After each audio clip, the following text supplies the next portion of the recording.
in love with him or are you in love with Osmond? I think you should worry about your own marriage, Bronwin. Oh, snap. What's up, guys? Welcome back to my channel. So I'm here today to talk about The Real Housewives of Salt Lake City, Season 5, Episode 4, The Epiphany. And Lisa Barlow is just not doing herself any favors. So she has already really established herself as the villain on the franchise. But the thing is, she struggles with owning and embracing that. Like, look at Caroline Brooks on Dubai, Tamara Judge on Orange County, like Kenya Moore on Atlanta. Like, they all embrace and own being the villain, you know what I mean? But Lisa Barlow really struggles to do so. She even pushes back against the narrative that she's a villain, but looking at the dig she gave Angie K about her daughter, it just really solidifies that, like, oh, you're on one, girl. And so, yeah, Lisa Barlow is just like, if you're gonna be the villain, you have to stand in your shit. Now, even if you are the villain, though, that comment about Angie's daughter was just so unnecessary, so nasty and mean-spirited. And yeah, and Angie notes that, she lost her mother when she was super young. And because of that, she wants to be as hands-on and dedicated of a mother as she can be. And now Lisa's over there throwing it in her face, and it's like, what the fuck, dude? And Lisa opened up the door to discussing people's parenting, and she is not gonna want that. Because in the next episode, Angie's like, yeah, sorry that I'm a hands-on mother. I don't let my kid game till 2 a.m. and just let the computer babysit them like she does. So yeah, and Lisa is not gonna like that, but she fucking started it. Aside from Lisa, though, the other big component of this episode came from Brittany, because she came in swinging for Bronwin. Like, I had to actually pause it, like, get up, process it, because, like, holy shit, because it was, like, out of nowhere. I actually kind of felt like a sucker punch, to be honest. And I was actually this close to having Brittany be in the title and thumbnail of this video, because it was just that, like, impactful to me. Because Brittany's been kind of annoying in the past episodes and whatnot, but she really came in hot, and I loved it. So diving into the actual episode, it kicks off with this little fun sitcom-style opening instead of the taglines.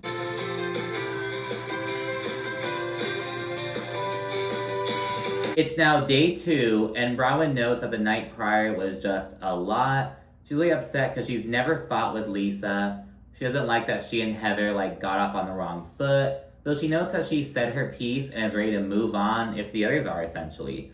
We also see that Mary and Whitney are getting along really well. Mary is really turning a new leaf this season. She, with her attitude and her outlook, it seems. And I'm like, did she get, a big old pay raise from Bravo? It was just so cool to see. I want to be there. Okay, love you. Love you too. It's still morning time, and Meredith checks in with Lisa, and she relays that the night prior, Angie and Whitney went up to her and basically warned her to watch her back around Lisa. And Meredith's like, well, Lisa and I had our issues, but we worked through them, and I have nothing against her now. And she thinks that they want her to join their team, which, considering where Meredith stands with Angie and Whitney right now, it just seems kind of odd. I don't know why they even thought that they could go and tell Meredith about this, but anyway, she relays to Lisa, and Lisa is not happy about it. Trying to turn you against me. There's no reason why you should be, trying to with my friendship. Friendship-ers. Heather then checks in with Whitney, and she brings them these little, Laverne and Shirley style shirts, and it's like, Heather, weren't you saying, oh, just because I love Whitney doesn't mean I like her? Next time you fucking Laverne and Shirley in Milwaukee, girl, get your shit together, dude. Just fucking ridiculous. And Heather thinks that Whitney should know about the Alibaba rumors that Meredith shared, but she doesn't want to share the news with her yet. She's like, this is Whitney's trip. We're in Milwaukee. She's about to host a drag show later on. I don't want to, rain on her parade. Spoiler alert, she winds up telling her later on, but she's kind of grappling with that right now. The ladies then head out to the Miller Caves, but as a result of Meredith's revelation to Lisa, she's mad at Whitney and she wants to do something else. She decides to go curling and recruits Brittany and Maylee. And it's like, isn't Maylee Whitney's longtime friend? What the fuck? And Bronwin has a very accurate reaction to this. Maylee and Brittany. I don't know how Lisa, if she just walked down the hall and those were the first two faces she saw, like that would make more sense to me than any other explanation about how she picked who she wanted to spend the day with. And on the van ride to the caves, the ladies are all discussing why Lisa isn't there. They're speculating like, oh, is it because she's mad at me? Is she mad at me? Blah, blah, blah. Though Whitney ultimately figures out that's because of Meredith, and because Meredith shared her and Angie's commentary. We then see the beer caves and the curling scenes, nothing too crazy yet. Brittany shares that Jared has been blowing up her phone, and he's being kind of manipulative, because of course Brittany's upset about the night prior. She learned that he was like flirting with someone like 2 weeks ago, and you know, she's upset with him about it, and he's like, oh, I thought you cared about me more than this, blah, blah, blah. I don't deserve this. Like, what are you doing to our friendship? All this shit just make her feel bad, essentially. And Lisa gives some insights. She notes that Brittany is just this born and bred LDS girl who is on a mission to please a man, essentially. And she just needs to, like, get out of that mindset. Back at the caves, Heather and Whitney have a moment alone. And Heather decides that now's a good time to tell her about Meredith's commentary about Whitney's jewelry business. And Whitney is immediately pissed off. She says it's fucked up that Meredith is over here, like, spewing her bullshit. She also alleges that Meredith is back to her old antics and games, like, oh, it's on social media. Oh, this one account was talking about this. And she speculates that maybe Meredith is the one behind it. But yeah, Whitney is really legitimately upset. And Heather's like, hey girl, look, can you just promise not to discuss it on the van ride? Let's just keep it light and have a good time. And Whitney agrees. Once back at the hotel, the ladies all get ready for dinner at the Harley-Davidson Museum, followed by a drag show. And on that bus ride over there, Whitney decides to air out the shit. Meredith says that she didn't start any rumors, she just heard about it on social media, and she says that she was concerned about Whitney. And she didn't tell Whitney herself because Whitney obviously didn't want her input. She's like, I've been in this business for 15 years and you didn't come to me, so clearly you don't care what I have to offer.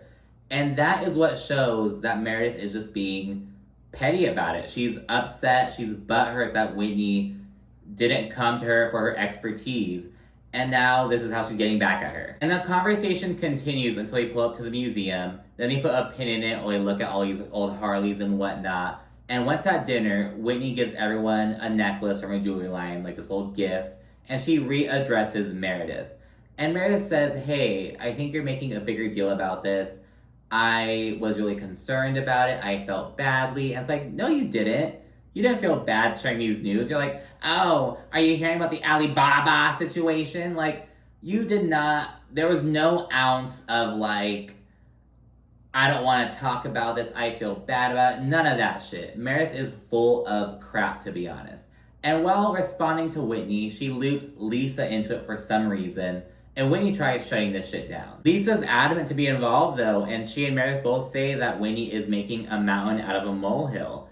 And Whitney accuses Lisa and Meredith of gossiping about her business, and Lisa's like, well, hold on. You and Angie did the same thing about me this morning, going to Meredith and talking about how I'm a bad friend, blah, blah, blah. That's gossiping as well, like trying to turn it into like this double standard type thing. And now that Angie's name is brought up, Angie and Lisa wind up getting into it. And Lisa claims that she doesn't care that Angie is taking Whitney's side, though this seems very clearly untrue. And things get pretty intense between them. Don't like that I'm not just doing whatever you want me to do. I don't give a Yes, you do. Don't do that to me. You do. Bitch, don't do that. I'm pissing you. Angie says that Lisa doesn't want friends. She wants yes men. And Lisa then pulls out this fucking bullshit ass jab. And she's like, oh, Angie, you don't even talk to me on the phone. Whenever I call you on the phone, you use your daughter as an excuse to like get off the phone with me. And Angie's like, what? Like, it was just so out of nowhere as well. And it was just like, that is just not cool. Go hang out with everybody but I'm me. here. Where were you this morning? Call Electra. Wait, isn't that what you do? Hold on, it's Electra. That's what you do when you have to get away from having a conversation with me after you call me. In her confessional, Angie says this is a new low, and she also explains that because she didn't have her mother in her life, she passed away when she was very young, she makes being a mother a huge priority. She wants to be a doting mother. She wants to like be there for her daughter, and it's just like, it is just so shitty. Like, Lisa knew that that would hurt Angie. I'm gonna stand by that. And of course, there's this awkward ass silence after this interaction, though Brittany breaks it up with another little tink tink tink announcement. Everyone, I have an announcement. And she says that she and Jared are officially broken up, though he doesn't know that yet. And it's like, he probably doesn't know that yet because he doesn't consider you guys as being a serious relationship. He probably sees her as like a fuck buddy, to be honest. Like, it is what it is.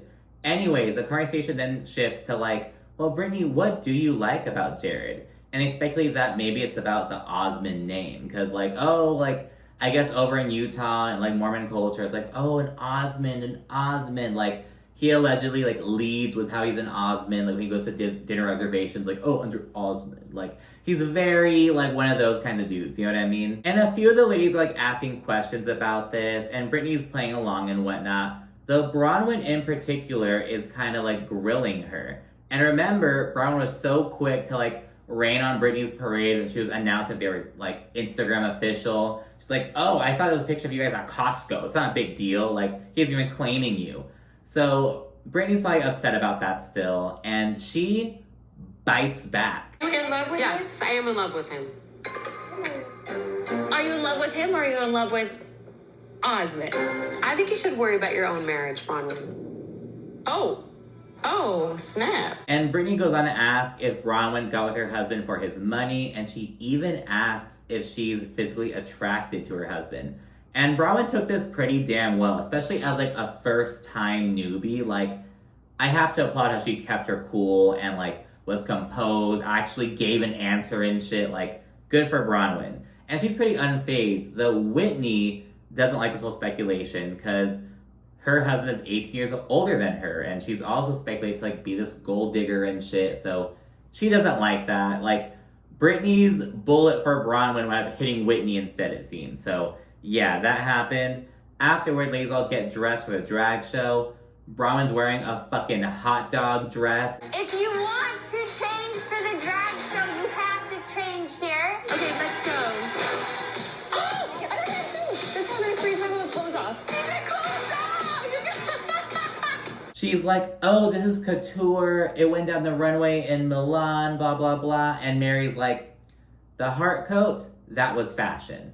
The hot dog suit, this is a costume. So yeah, that happens. Back at the drag show, Whitney explains her fascination with drag queens. She notes that when she was like 8 years old, she was on Palm Springs with her father, and she saw a drag queen walking down the street. And she was like, oh my gosh, it was like a shock to her. And since then, she's just loved drag queens, essentially. And the episode ends with all the ladies dancing at the club. They're on stage. The crowd is chanting for Mary. It's amazing.